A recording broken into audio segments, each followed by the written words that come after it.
Hey, what's up, movers and shakers? So I'm just walking. I'm walking with Tegan, aka Saint Tessa, back from Mowbray, up the hill there, and we're walking past this Coates Hire. Would you mind taking the dog? Taking the dog, Elric. He's a chonky boy. Taking him for a walk. And as we were going past, I wanted to talk about this place and something me and my friends, well, me and a mate got up to back in the day. Oh, that's an interesting looking building. Well, anyway, back in the day, probably around the age of 17 or 18, I was drinking a lot with friends in Invermay. That was like what we were doing every weekend, getting drunk. We would go out on what we called a drunken rampage, or a DR. We'd say, hey, you want to go on DR tonight? And that means you want to get fucked up and just smash shit on the street and cause damage. Terrible. I know. Don't worry, I don't do that anymore. But one night, we were, me and my mate Danny, were drinking in Invermay. We were on a little bit of one of these drunken rampages. Come down to this Coates Hire and jump the fence.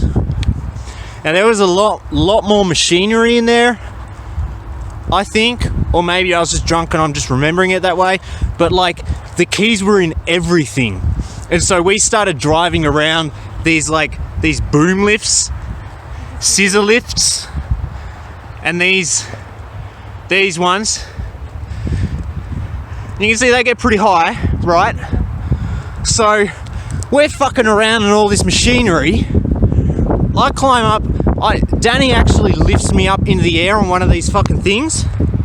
He lifts me up into the air on one of these things as high as it goes. So as you can see, that's over a whole story high, right? I'm wasted as fuck.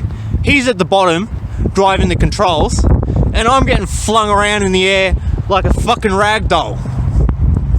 And mid-air collided with another one of the machines. And right then and there, I nearly got knocked the fuck out and fell a whole one and a half stories to fucking crack my skull open. But thankfully, I didn't lose consciousness and I was able to hold on. And it wasn't one of these ones either. It was more like a forklift kind of thing, raised really high. Like, I didn't have those rails around it protecting me. I was just hanging on, right? So I nearly fucking got totaled that night, and we thought it was hilarious. And then we broke into a fucking shipping container that had all sorts of shit in it. Found a mannequin, which we kept and called Meredith. I got pictures of her. We took her to parties and shit. So Meredith became like our mascot. Like this, I don't even know why they had a mannequin at Coates Hire, but they did. And did a massive burnout in their truck, smoked up the place, and left. And that was it. Never got caught. Luckily didn't get injured, but could have been a lot worse. No alarms went off. But that was just a regular night with me and the boys back in like 2018. Drinking, yeah, going drunken rampage, and I had to actually get out of that lifestyle. I don't do any of that shit anymore, and yeah, so you should know why.